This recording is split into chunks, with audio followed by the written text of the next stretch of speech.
حضرت موسیٰ علیہ السلام کے زمانے کے فرعون کا نام ولید بن مصعب بن ریان تھا۔ اس کی عمر 400 سال سے زیادہ ہوئی۔ حضرت موسیٰ علیہ السلام کی ولادت سے پہلے مصر کی سرزمین میں فرعون کا غلبہ تھا۔ وہ ظلم و تکبر اور سرکشی میں اس انتہا کو پہنچ گیا کہ اس نے خدائی کا دعویٰ کر دیا تھا۔ مزید یہ کہ فرعون نے اہل مصر کے مختلف گروہ بنا کر ان کے درمیان فساد و عدالت تقسیم کر دیا۔ بنی اسرائیل کو اس نے کمزور کر کے اپنے متیو خادم بنا کر رکھا ہوا تھا۔ ان کے ساتھ اس کا سلوک یہ تھا کہ وہ ان کے ہاں پیدا ہونے والے بیٹوں کو ذبح کروا دیتا تھا اور ان کی لڑکیوں کو خدمت گاری کے لیے زندہ چھوڑ دیتا تھا۔ بیٹوں کو ذبح کروانے کا سبب یہ تھا کہ ایک بار فرعون نے خواب دیکھا کہ بیت المقدس کی طرف سے ایک آگ آئی اور اس نے مصر کو گھیر کر تمام قبطیوں کو جلا ڈالا، جبکہ بنی اسرائیل کو کوئی نقصان نہیں ہوا۔ اسے اس خوف سے بڑی وحشت ہوئی اور جب کہنوں سے تعبیر پوچھی تو انہوں نے کہہ دیا،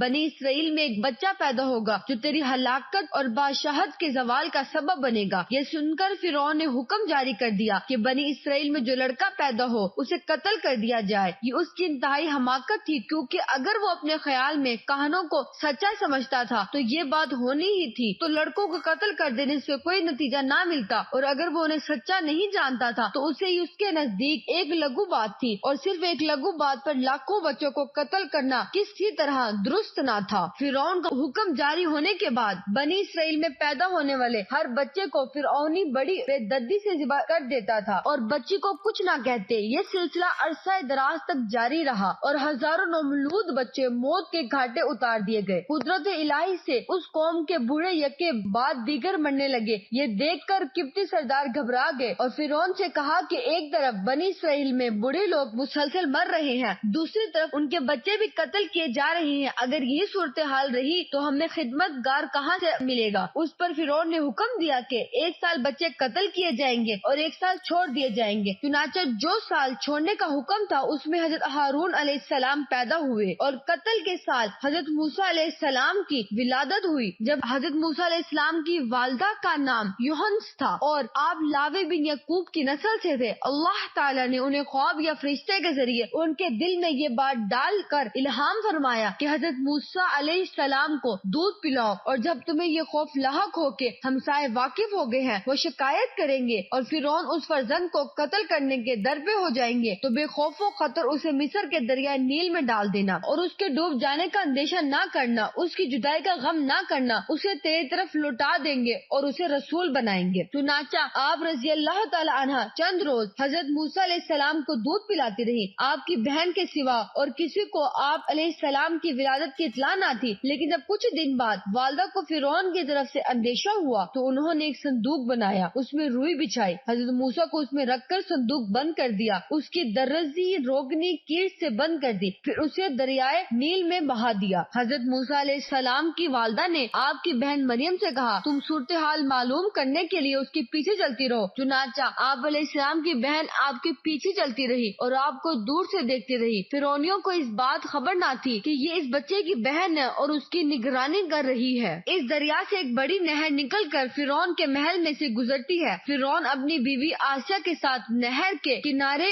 بیٹھا تھا۔ اس نہر میں صندوق آتا دیکھ کر غلاموں اور کنیزیوں کو اسے نکالنے کا حکم دیا۔ وہ صندوق نکال کر سامنے لایا گیا اور جب اسے کھولا تو اس میں ایک نورانی شکل کا فرزند، جس کی پیشانی سے وجاہت و اقبال کے آثار نمودار تھے، نظر آیا۔ اسے دیکھتے ہی فرعون کے دل میں اس بچے کی محبت پیدا ہوئی۔ فرعون کی قوم کے لوگوں نے اس سے ورگلایا کہ کہیں یہ وہی بچہ نہ ہو جس کے متعلق خواب دیکھا تھا۔ انہیں باتوں میں آ کر فرعون نے حضرت موسیٰ علیہ السلام کو قتل کرنے کا ارادہ کر لیا، لیکن فرعون کی بیوی نے کہا، یہ بچہ میری اور تیری آنکھوں کی ٹھنڈک بنے گا، تم اسے قتل نہ کرو، ہو سکتا ہے کہ یہ ہمیں نفع دے یا ہم اس سے بیٹا بنا لیں۔ فرعون کی بیوی آسیہ بہت نیک خاتون تھی، انبیاء کرام علیہ السلام کی نسل سے تھی، غریبوں اور مسکینوں پر رحم و کرم کرتی تھی۔ انہوں نے فرعون سے بھی یہ کہا کہ یہ بچہ سال بھر سے زیادہ عمر کا معلوم ہوتا ہے اور تو نے اس سال کے اندر پیدا ہونے والے بچوں کے قتل کا حکم دیا ہے، اس کے علاوہ معلوم نہیں یہ بچہ دریا میں کس سرزمین سے یہاں آیا ہے، اور تجھے جس بچے سے اندیشہ ہے وہ اسی ملک کے بنی اسرائیل سے بتایا گیا ہے، لہٰذا تم اسے قتل نہ کرو۔ آسیہ کی یہ بات ان لوگوں نے مان لی اور قتل سے باز آ گئے۔ جب حضرت موسیٰ علیہ السلام کی والدہ نے سنا کہ ان کے فرزند فرعون کے ہاتھ میں پہنچ گئے ہیں تو یہ سن کر آپ کا دل بے قرار ہو گیا اور قریب تھا کہ وہ حضرت موسیٰ علیہ السلام کے متعلق ظاہر کر دیتی کہ یہ میرا بیٹا ہے، لیکن اللہ تعالیٰ نے یہ الہام کر کے ان کا دل مضبوط رکھا کہ وہ ہمارے اس وعدے پر یقین رکھے کہ تیرے اس فرزند کو واپس لوٹائیں گے۔